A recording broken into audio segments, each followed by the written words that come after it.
ICC cricket world cup की शुरुआत आज से भारत में हो चुकी है।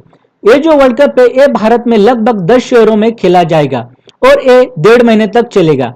दोस्तों ये जो वर्ल्ड कप है इसके वजह से हमारी जो भारतीय अर्थव्यवस्था है उसको काफी ज्यादा फायदा पहुंचने वाला है। कितना फायदा पहुंचेगा?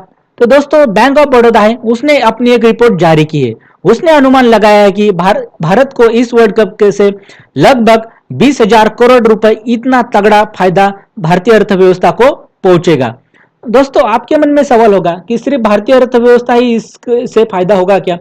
तो इसका उत्तर है नहीं, बाकी अर्थव्यवस्था जो है जैसे कि ऑस्ट्रेलिया और न्यूजीलैंड, यूनाइटेड किंगडम, इनको ही फायदा पहुंचने वाला है। देखते हैं कितना पहुंचेगा। ऑस्ट्रेलिया और न्यूजीलैंड को दोनों को मिला के इस वर्ल्ड कप से लगभग 2,800 करोड़ रुपए इतना ज्यादा फायदा मिलेगा। और जो यूनाइटेड किंगडम यानी इंग्लैंड, इसको लगभग 3,700 करोड़ इतना तगड़ा फायदा पहुंचेगा। अब आपके मन में सवाल होगा कि भारत को इतना ज्यादा फायदा क्यों? भारत के कंपैरिजन में तो इनका लगभग 10-12% ही इनको मिल रहा है। तो देखिए दोस्तों, भारत, पहली बात तो है भारत में ज्यादा पॉपुलेशन है तो ज्यादा व्यूवरशिप है यहाँ पे, तो ज्यादा फैन फॉलोइंग है तो यहाँ पे ज्यादा पैसा है ये, और भारत होस्ट भी है, इसकी वजह से ज्यादा पैसा भारत में आ रहा है। दोस्तों देखते हैं इसके वजह से एक कैसा फायदा अलग अलग अर्थव्यवस्था को पहुंचेगा वर्ल्ड कप से। अब देखिए दोस्तों, भारत होस्ट है तो भारत में काफी ज्यादा फॉरेन टूरिस्ट जो है वो मैच देखने के लिए आएंगे। अब जब वो आएंगे तो वो अपने साथ डॉलर्स यानी फॉरेक्स रिजर्व लेके आएंगे, तो भारतीय अर्थव्यवस्था में कहीं ना कहीं जो डॉलर्स की इनकमिंग है वो बढ़ेगी, तो इससे कहीं ना कहीं हमारा रुपया है वो स्ट्रांग देखने को मिल सकता है।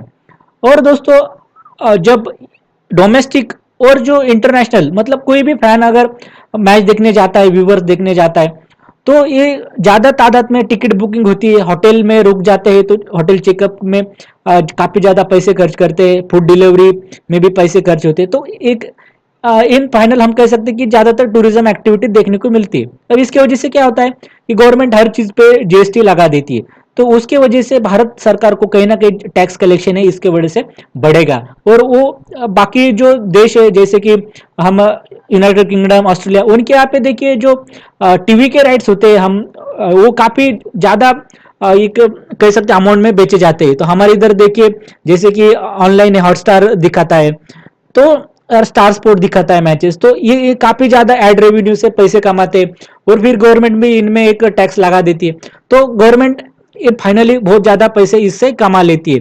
तो कहीं ना कहीं इस वर्ल्ड कप से जो एक बेनिफिशियरी वो कहीं ना कहीं गवर्नमेंट रहती है, और अर्थव्यवस्था यानी कि रोजगार भी निर्माण होते, तो एक बड़े पॉपुलेशन को इसका फायदा पहुंच जाता है।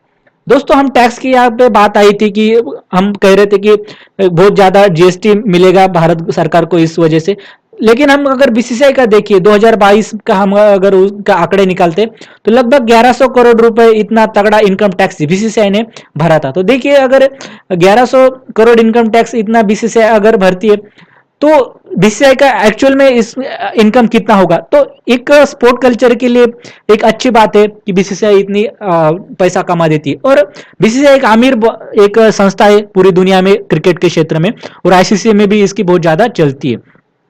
अब दोस्तों जो एनालिटिकल है और इकोनॉमिस्ट है वो कहते हैं कि ये जो अब अक्टूबर और नवंबर है जैसे कि वर्ल्ड कप का शुरू है, तो यहाँ पे कहीं ना कहीं महंगाई दर थोड़ा ज्यादा देखने को मिलेगा।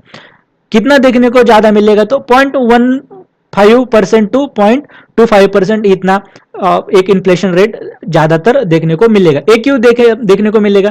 तो दोस्तों वर्ल्ड कप की वजह से ज्यादा लोग एक्सपेंडिचर पैसा खर्च करते हैं, और दिवाली भी इसी सीजन में आ रही है, तो कहीं ना कहीं इस वजह से जो है इन्फ्लेशन रेट बढ़ेगा दोस्तों। और थोड़ा इन्फ्लेशन रेट जो है वो अर्थव्यवस्था के लिए थोड़ा अच्छा भी होता है, उसके वजह से जो होता है इन्वेस्टमेंट भी आती है, और रिटर्न्स भी लोगों को कई बार अच्छे मिलते हैं, और जॉब क्रिएशन भी होता है दोस्तों। अब आपकी क्या राय इस बारे में तो आप कमेंट सेक्शन में जरूर बताएगा। बहुत बहुत धन्यवाद।